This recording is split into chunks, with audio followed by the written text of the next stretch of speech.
So I'm absolutely delighted to be here with our new president, Mark Price, Lord Mark Price, who's going to be sharing some of his thoughts about this marathon crisis that we're all in. But Mark, before we get into the here and now, maybe you can share with us a little bit about what's been your management and leadership philosophy over the years, and how have you, happened or pulled that together over your career? Well, first of all, it's fantastic as ever to chat to you, Anne. Well, I suppose we're all victims, in a sense, of the experiences we've had through life. And I think there are probably a number of things that have shaped me in the way that I think. The first has to be my dear old dad, who had his own business. He had a wholesale business. And so from the youngest age, I can only ever remember working. I'd help him unloading lorries and going out to visit customers and answering the phone. So sort of imbued in me from the very earliest stage was you get up and you go to work. So my school holidays before I went to school. So I suppose I was instilled with a strong work ethic. I think the second thing that defined me is that I love sports. I played football for Crew Alex Juniors, and for my school I played rugby for my town. I was a reasonably good golfer. In fact, I wanted to be a pro golfer, and I love competing. And so, of course, when I entered the business world, I love competing against other departments within the John Lewis Partnership business, competing against other competitors, and that gave me a real buzz. So doing better every day, winning market share. So that defined me. The other thing my dear old dad did is he was a preacher at the weekends, and he taught me some important lessons about everybody being equal, nobody being better than anybody else, respecting everybody's point of view. And that was a great training for when I went into the John Lewis Partnership, which is owned by everybody in the business. And that philosophy of everybody being important, everybody having a point of view, resonated with me there. So I felt it really important, I still do, to listen to everybody's point of view, to understand everybody's point of view. And everybody's point of view is legitimate because it's born of their experience. But I also began to realize, particularly in that environment, but also I think in other environments, that a decentralized model of management helps the individual to flourish, provided the individual has the confidence to do it, the support to do it, and the training to do it. And so I suppose those things combined have really driven my approach, that it's about being as decentralized as you can be, giving people responsibility and accountability, supporting people to achieve those things and encouraging them, coupled with the competition you get when you work in any kind of organization and business, and working hard. So I think those are the main things. The other thing that I've always done throughout my business life is that every night I write a short diary entry about what I've got wrong and what I've got right and what I've learned. And so I have never felt that I was the finished article. I always felt that there were conversations I'd had that I could have done better at. I could have left that conversation better on sides, and I could have been clearer or more helpful and supportive. And so constantly I reflect on the circumstances, and as you know, every day that changes. How people feel every day, the circumstances you find yourself in. And so an approach that might have worked a week ago isn't necessarily the best approach for today. So I think it's those sort of working hard, continually learning, enjoying being competitive, delegating responsibility, understanding that every individual is different but has their own point of view. I would say those are the things that sort of have shaped me most in the way that I manage and lead. Sure. So it sounds like a very inclusive and people-centric approach, as well as the competitive streak. So a sort of inclusive capitalism, if you like, and one where the ownership is shared. Now, we've just done a major piece of research where we're calling Managing in the Marathon Crisis. And it really looks at the management practices that are alive and well and seem to be working now. And one of the things that we found is, of course, a huge shift to remote working. About half of those we surveyed are now working in a hybrid fashion where they're in the office or virtual or both. But what shines through is it's not where you are working that really matters. It's how you work. And about 42% of managers said they think that they've increased their productivity, but that is dependent on the how they are working rather than the where they are working. So when we're in such uncertainty as we are, and you mentioned things changing every day, how can we manage teams well when we're in such extreme uncertainty every day? Well, I mean, clearly that's the most important thing at the moment.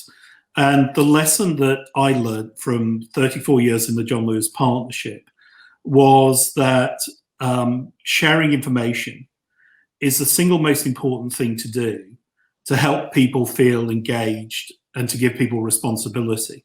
And the founder of the John Lewis Partnership set out that of all the things that were important, the sharing of information was more important than anything else. And so it's almost impossible at the moment to over communicate. Now, I'm sure that people listening to this or reading this article will say, my goodness, there's a lot of Zoom calls and there's a lot of communication at the moment. But what's interesting is that what the survey has said is actually the people at the moment feel better informed, better looked after. They feel more empowered than they ever have been. And I think that's because managers have had to change their approach. Managers have had to trust people to get on with their jobs remotely. They have to, therefore, give people the information that they need to do those jobs. And so, funnily enough, I think what the COVID crisis has done is to upskill us all through necessity on how to use technology in a different way. We're all now used to Zoom calls. We've all become more productive because we've had to use this technology. But we've also had to trust people more. You have to let people get on and do the job. And therefore, you start judging people by the results rather than a view that presenteeism is right or being at your desk every day is right. So therefore, we've all adapted, whether we've done it consciously or subconsciously, a far more flexible approach to how we manage and the results we get. But the truth is you can only get those results if people are well trained and well skilled, have what they need to do their job and feel trusted and supported. And I think it's all those things that are improving.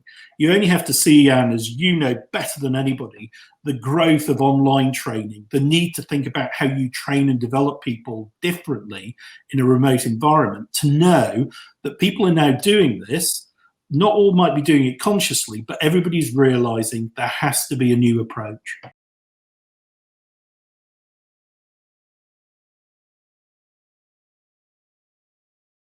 You were talking about effective communication skills being like the number one thing, and you can never communicate too much.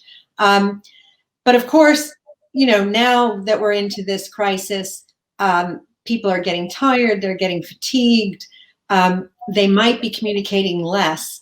How can we ensure that even when, you know, we have months and months of this hardship, that we keep that communication going? How can managers ensure that they're getting the right balance of communication? Well, I think that if you were starting from a point of should I over communicate or under communicate, you should over communicate. And then people can decide how they want to receive that.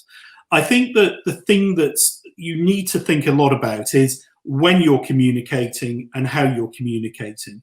So I think that trying to keep some parameters and to, you know, the working day is 9 to 6, whatever, and therefore you're going to communicate within those hours. But every individual will want to work differently. Some people might want to go out for a walk for a few hours in the day and be prepared to work in the evening.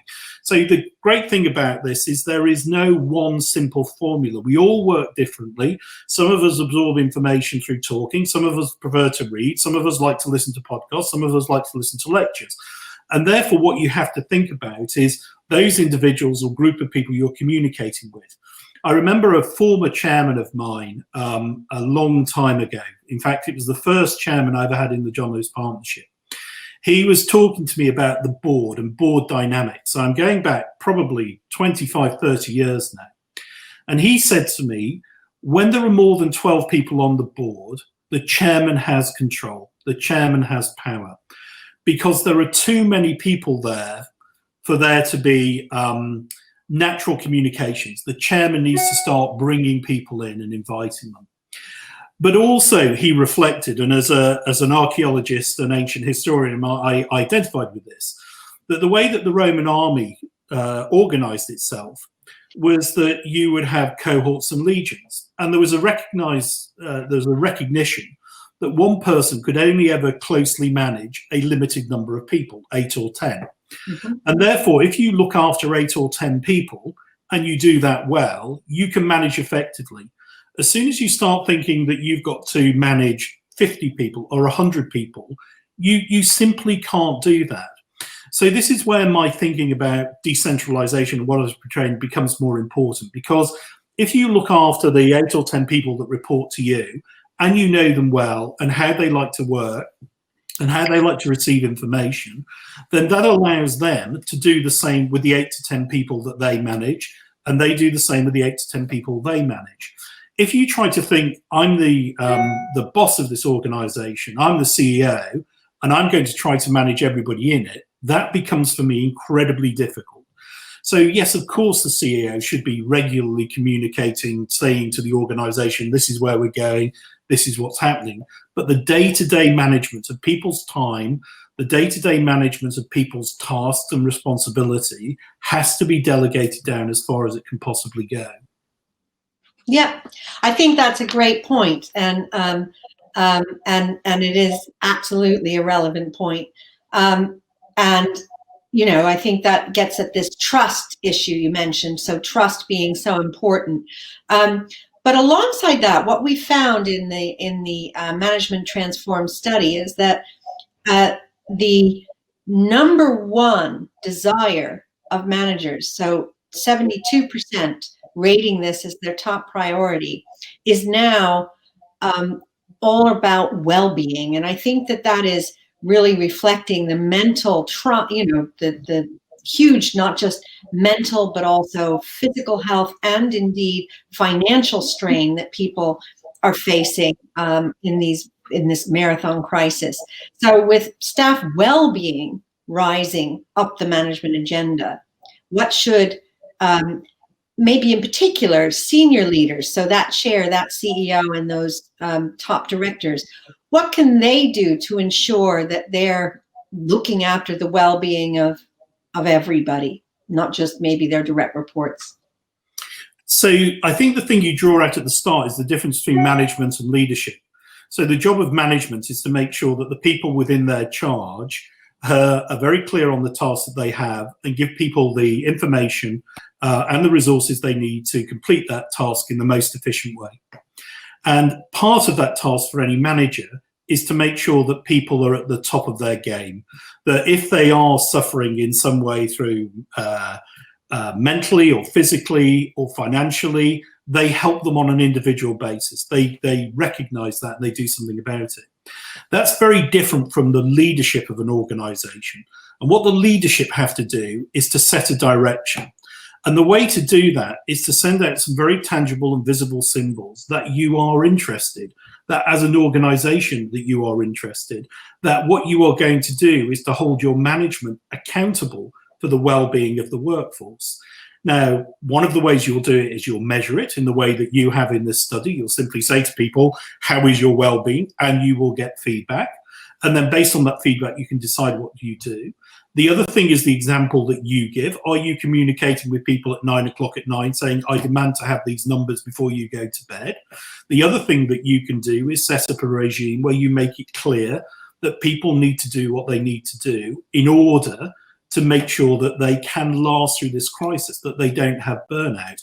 An organization that I'm involved with the other day gave everybody a day off out of the blue, simply because they thought that was the right thing to do. You might well know that organization had. But Yes, it was CMI. it was CMI. And I think that's very, very important. I wasn't going to blow our own trumpet there, but I think that recognizing the fact that people are working under pressure and doing something like that is very important. It's a sign that you care about everybody in the organization. So I think from a leadership perspective, there's a number of things you can do to say, we think this is very important, and this, I'm going to measure it, and I'm going to give you tangible gestures. But then it's up to the managers to make sure that on an individual basis, they're looking after their people.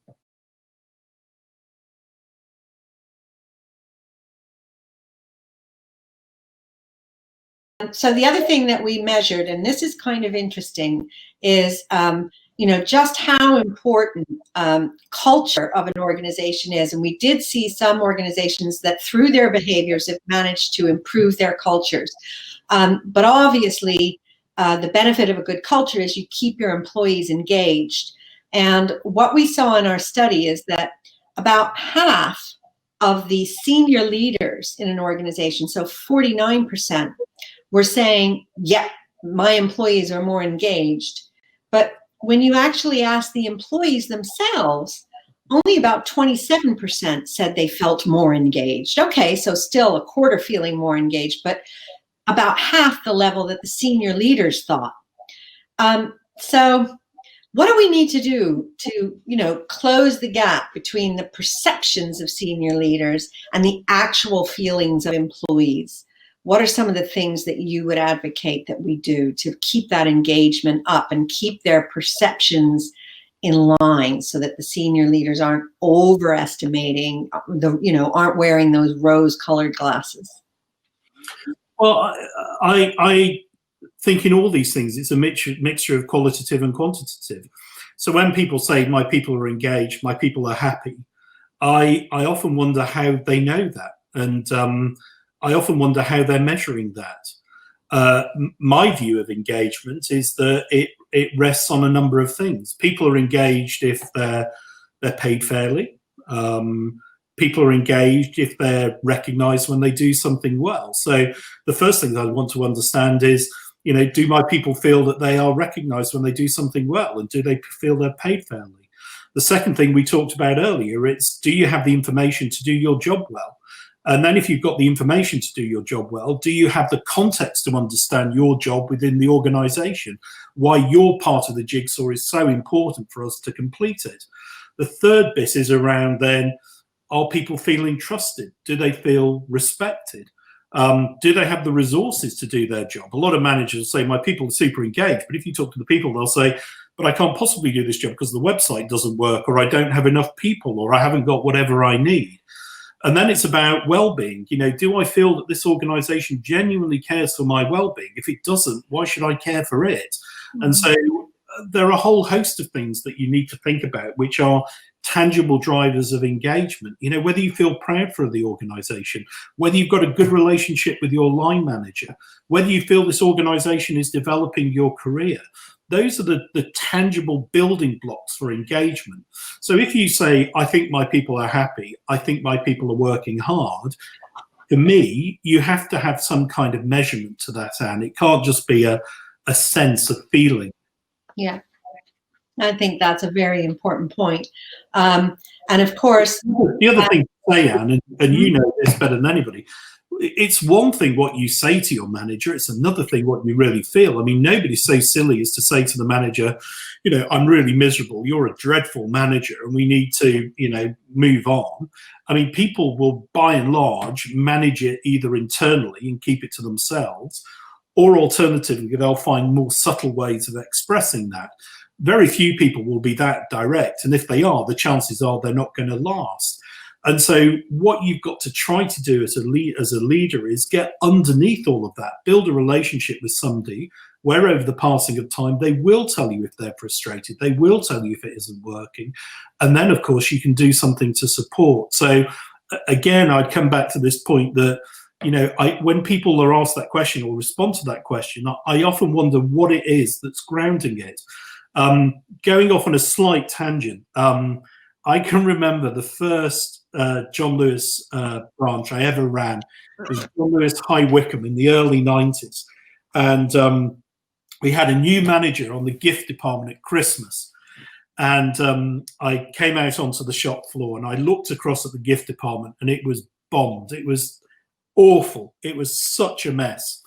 And the new manager was there chatting to somebody at the side of the department. And I went up to them and I said, tell me, what are your standards for the department at Christmas? And the manager looked at me and said, well, it's got to be neat and tidy. So I said, what do you mean by neat and tidy? And the manager said, well, I've told everybody it's got to be neat and tidy. And I said, okay, fine. I said, let's talk about shopping baskets by the till.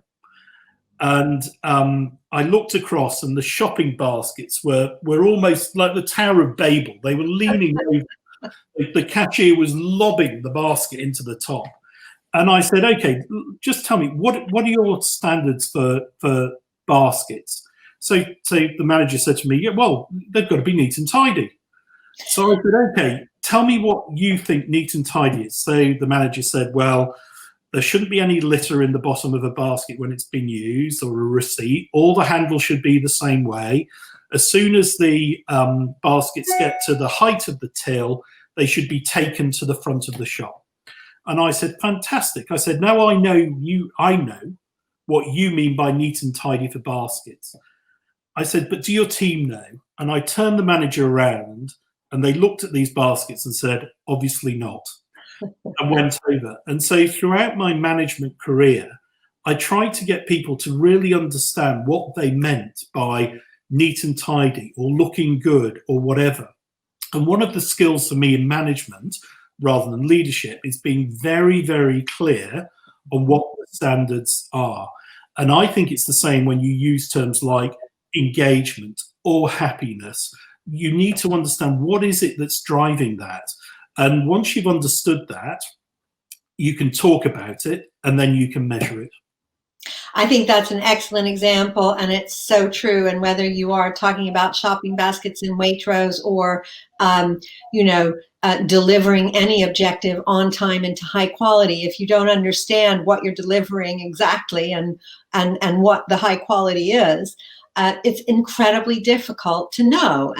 And therefore that clarity is so important when you're communicating. It's a great example. But one of the challenges we face in creating and sustaining engagement and a strong culture is that organizations are much more fragmented. So, if you take your shop floor example, if that manager was remote and you were remote, and maybe the person at the till is there, it's harder to turn them around and see on the spot and have that conversation on the spot. So how do you sustain and keep strong company culture when you've got hybrid working with, some people at home, some people in the office, some people in the factory? What are your thoughts on that? Well, the best description of culture I ever heard was it's the sediment of past transactions. So the first thing to say is that when you go into any organization, people are molded by all the people around them who say, we don't do that here, or this is the way we do it. And so there's already, in most established organizations, a culture that every day people learn through osmosis, as well as being told, look, here's a guide, this is what we do here. But on top of that, the way you change culture is through demonstrating every day different values. So I'm often amused when people go into a new business and say, we want to change the culture and we want to do it in 6 months. It doesn't take 6 months. It takes years of repetition saying we want to do this. It's where leaders are important. It's, watch what I do and follow what I do. Don't do what I say. And so if you are going to change a culture in some way, you can only really do it by getting to know people on an individual level and continually talking to them and reinforcing to them what you want and why you want it. And you do it in a coaching, nurturing style rather than in a aggressive style. We're all working towards this end. Now, that always starts with some overarching piece of strategy that says, this is who we are, and this is, where we're going. When we grow up, this is what we want to be. If everybody understands that and it's phrased simply, you've got a good base to work from. but then every manager has to follow that through. And you come back to the example I gave earlier, where as the leader, you have to make sure your group of 10 really embody what you want to do. And they have to make sure their group of 10 and their group of 10 and their group of 10. And that's why it takes time, as you know, Anne. It's very difficult to change that overnight. If somebody at the very top of an organization, if the CEO or chairman of BP decide overnight their culture is going to be different, they can't do a video and say our culture is going to be different, because people way down the organization just laugh and say, well, it's not been done that way for the last 40 years. Why do you think it's going to change? So you have to think about how you cascade down the culture that you want to see in an organization. And that's why it takes time. Now, supporting that, you've got to have a clear vision, great communication. Everybody's got to understand the change you want to see. People have got to be prepared to call each other out when the culture that they want isn't being demonstrated by an individual. You then have to think about how you're going to deal with that. Is it a disciplinary matter? Do you lose good people that just don't happen to embody the culture you want to see? There are all kinds of ramifications, but it starts from that point, a clear vision, and then communication from the top down, demonstrating the values you want. Well, and that is so important. And you've talked about the importance of role modeling the right behaviors and cascading that. And you've also said it takes time, and it certainly isn't, as many organizations start doing, commissioning great big 10-foot high glass value letters of, integrity and putting them in the lobby, because that doesn't really work, as you've said. But I'd like to ask your thoughts. You mentioned briefly, what about the high performer, the good, achieving the results, but the how isn't right? Maybe they're toxic. Maybe they exhibit behaviors that don't fall in line with the culture you're driving for. What do you think is the right thing to do in that situation? Well, I was always very clear that culture trumped other abilities and fit. And so during my time running Waitrose and big bits of John Lewis, if somebody didn't fit, then I would have a conversation with them and explain that what they were doing didn't fit with the cultural values. And if the behavior was repeated, then I would say to them that they had got great skills and great talents, but those skills and talents didn't fit with the organization we had and we wanted, and I would lose them. So okay. I was prepared to lose really high performers, and I did. What was interesting is the people that followed them turned out to be equally high performers, but also had the cultural fit that made it easier for them to achieve. So there's nobody that I lost who was a very strong manager in some regards, particularly in terms of achieving KPIs. But in the end, I would say to them, it's not going to work. I remember having one very talented person who was at the level below the board. And if you wanted something done, you would ask this person. But all of their peers would complain within weeks that, it had been brutal and horrible and they weren't happy. And this person came to see me to say that they felt that they should be on the board and they wanted to be on the board. And I explained that you just can't drive a bulldozer through things. You can't just force things. That once you get to a more senior level, you have to work through colleagues. And ultimately, as you know, Anne, there are things in senior roles that you have no control over. So, if you want a good relationship with a government department, you can't bully your way to that. You've got to use different skills. If you want a good relationship with a sister type organization, you can't bully your way to that relationship. You have to build bridges and contacts. And so the more senior you become in the business, the more you need to learn skills around wooing, skills around influencing. And the less you use that skill, that you just simply tell people what to do because you're the boss. And in fact, that's the last sort of avenue that you ever use, and normally only in crisis. So as you become more skilled and sophisticated as you grow, you learn that there are other approaches to get things done that might take longer, but are likely in the long term to be more successful.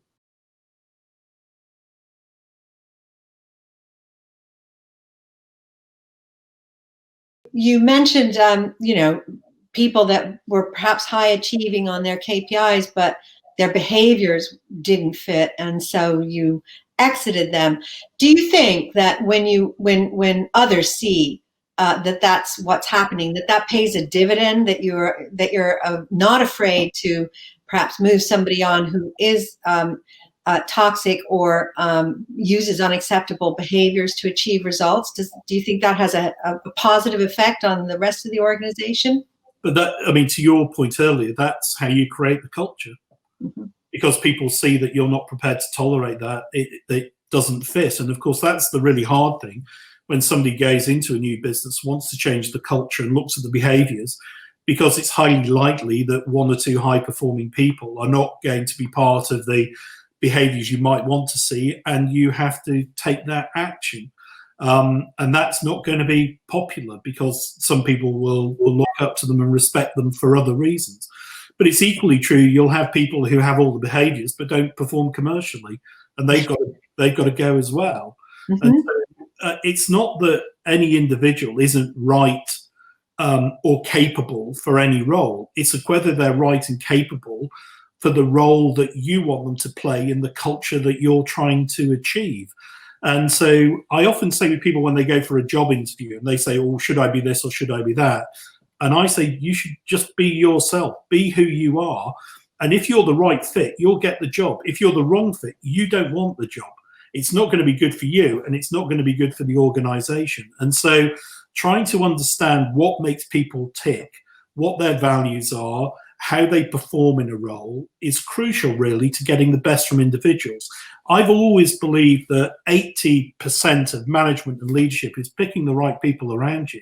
You know, if you get that right, the rest is very simple. Everybody thinks about the strategy. You can have good debates and conversations. The implementation is good because you had good debate and conversations. If you start getting one or two individuals who don't want to be part of the team, they want to run their own thing, then that becomes really, really difficult for the organization. So, yes, being straightforward with people about their skills and talents and whether they fit or not is crucial to a high-performing organization. Yes, absolutely. And it works both ways. There are, of course, those that are just absolutely behavioral role models, but can't achieve anything. And of course, that's no good either, as you've pointed out. But of course, people are different. You've talked a lot about focusing on what motivates individuals. So obviously, we get to the diversity question, so inclusivity. And of course, in this crisis, we have seen three groups hit hardest. And I think it's fair to say those are ethnic minorities, working mothers, and women generally, and young people. So if we take each of those in turn, in our survey, diversity, right? So keeping diversity, which we know improves performance. So there's ample evidence of that. Ethnic diversity was important for just over a third of people from ethnic backgrounds. But overall in the survey, only 7% said it was still important. Obviously, for women, they're having women with children less contact with their managers now than they were before the pandemic, arguably because of their dual roles in looking after children and household alongside trying to do a high performing job. And then of course Gen Z, famed for supposedly championing purpose, actually their number one need right now, 55%, is for job security because they're just so uncertain. So what steps can we do, maybe as a senior leader and then maybe as a recruiting middle manager, to make sure that we don't go backwards for ethnic minorities, for working women, and for young people in this crisis? What would you advise senior leaders and then middle managers to do? So the research that I've seen and done on each of those three groups is different, Anne. So if you take ethnic minorities, the group that are feeling less happy in the workplace are Black women, Mhm. And for them, it's about feeling trusted and feeling that their views are heard. But the gap between black men and women and white and Asians and Chinese has all grown. So whether that's to do with George Floyd and what happened in America, but there has been a growing gap between how black people in particular are feeling in the workplace and other groups.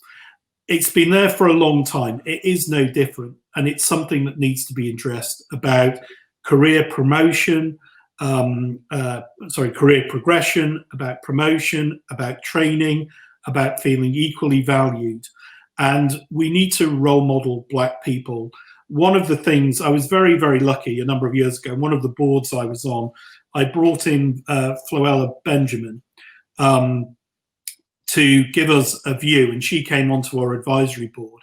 And one of the things that she recommended was that at our senior management meetings, we should bring along a black colleague so that they could see how the senior management worked and how the board worked. And we started to lay the seeds to make sure that black people felt that they were welcome in the organization, they could progress in the organization, and that they became role models. So I think that, you know, irrespective of what's happening with lockdown, I think that there is a particular piece of work that we need to do to make black people feel included and welcomed and know that they will be trained and developed fairly in the workplace. The second group that you talk about, and you're right to talk about, is women with children, because lockdown has not been easy for them. They have still in the main had caring responsibilities. I'm pleased that in this lockdown, schools are going to be open, but the ability to be able to juggle children and home and a full-time job remotely was incredibly difficult for them. And it's that group that I have seen have been less happy. So a year ago, men were happier in the workplace than women. Sorry, women were happy in the workplace than men. This year, men are happier in the workplace than women. And it is because of that burden. And so when managers are working with female colleagues that they know have children, they need to be really sensitive to what they are having to juggle right now and the demands that are being placed on them for childcare as well as for work. And then your last group, so the younger generation, they're missing the sociability of work. Yes, they want security, but so do middle-aged men want security.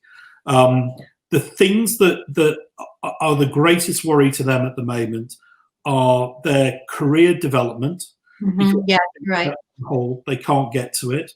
And this ability to be able to socialize with colleagues, which at that age is very important. Older people don't worry about going back to the office or not. They're not really missing it. They quite enjoy the freedom that they now have and the flexibility. If you've been commuting for 30 years, you know, frankly, this is a bit of a joy.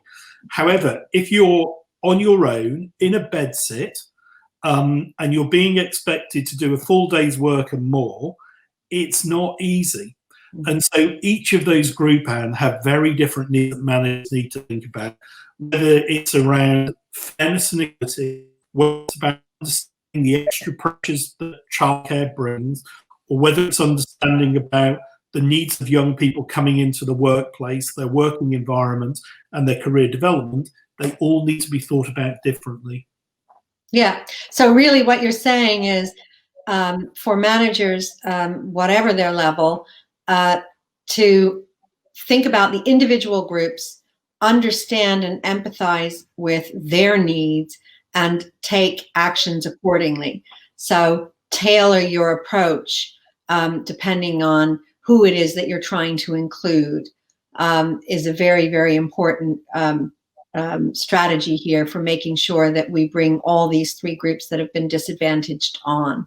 Is that a fair summary?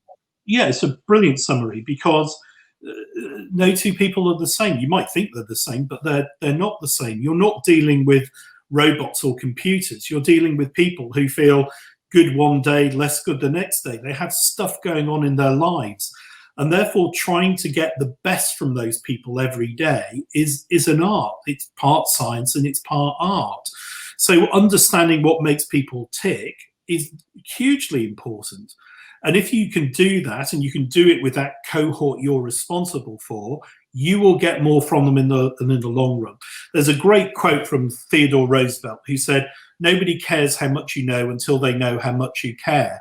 And therefore demonstrating to an individual that you genuinely care for them, that you've got their best interest at heart, that you're going to support them, that you'll give them honest feedback, but you're going to support them and nurture them and help them, then that's a really powerful bond you start to build so that people trust you. And then from there, you can have a really effective working relationship. To think that, you know, all the people that report to you are on a board or are in your management team are the same, is a recipe for getting a suboptimal solution. But it takes hard work. It's why management's really hard. If all you had to do is sit down and work out on a spreadsheet what your budget was or what your marketing spend was, that's easy. You know, most people can do that. But thinking about how you apply that and how you get people to input to that and how you get people to own the strategy and own the numbers and want to over deliver, that's the really skilled and tricky bit. That's way beyond AI. It's why people in the workplace are always going to be so important. And it's why the CMI is so important, because what you're doing is you're teaching people skills about how you do that basic stuff, how you learn how P&Ls work and spreadsheets work. But more importantly, you're teaching them about management and leadership and how you get the most from people and how you listen to feedback and how you get feedback and how you use the feedback to encourage people to achieve even more. So that skill is one of the keys to productivity. And in the UK, the simple truth is we're not great at it. Productivity in the UK is pretty woeful when you look at the G7 or the G20. And yet we've got broadband, we've got technology, we've got loads of stuff. And therefore, I think that a lot of the development we have to come is getting away from this sort of old-fashioned and monolithic approach to management, which is, I'm the manager, you do what I say, here's your task, go away, come back when you've done them, to a relationship where you say to somebody, this is what we're trying to achieve. How do we best achieve that? How do we work together? What do you need from me to achieve that? What more resource do you want? Do you think you can over-deliver on that? And therefore, you're helping people to become responsible and capable. It's about coaching, training, nurturing, developing. Those are the things that I think as a nation, we are arguably less good at than, you know, places on the other side of the pond where individuals are encouraged more. Now, you might not like that. You might think that's faux where every day you say, oh, you're brilliant, you're the best. But that positive endorsement actually is very important for people. In the UK, we are terrible at recognition. On average, we praise people or thank people for a job well done once every 4 months. Yet we criticize, either overtly or subtly, twice a week. We're very good at saying, oh, that's a bit late, or, oh, I would have written that paragraph different, rather than saying, this is a great piece of work. I'm going to read through it now and we'll see where we can make it even stronger together. And I know that takes time and it may seem faux, but when you have a genuine relationship with somebody, you can do that. You can have those debates. So those are the kind of the soft skills, the leadership skills, the management skills that turn whatever budget you've got into even more. So I couldn't agree more, and I think that's an excellent plaidoyer for why management and leadership is so important, and praise is an incredibly underutilized tool. I couldn't agree more, and I love that stat. Now, as we come out of the pandemic, obviously we have to reskill so many people that are going to be unemployed, and we read a lot and hear a lot about how important those technical skills are, the digital skills, the data skills, the scientific skills. But how can we get that message across to other stakeholders that are involved in the reskilling that every bit as important as those technical skills are the soft skills and management and leadership skills we've been talking about? What would you like to see? How would you like to see that understood by government and others as we rebuild? Well, I think increasingly it is being understood more by government. So I did something the other week with the chief economist of the Bank of England, Andy Haldane, and he's actually a great supporter of the fact that, thoughtful management in the way that you know it and describe it is an underpinning of delivering great commercial results and improved productivity. So I would say that on a broad level, it is understood. I still think we're in the space of, apart from the great work, obviously, that you do at the CMI, of really being clear about what that is. You know, people talk about good management, but they never really say what good management is. And to a large extent, it is about that continual coaching and encouragement of individuals to, you know, share an idea or ask for feedback or be prepared to listen to an alternate point of view.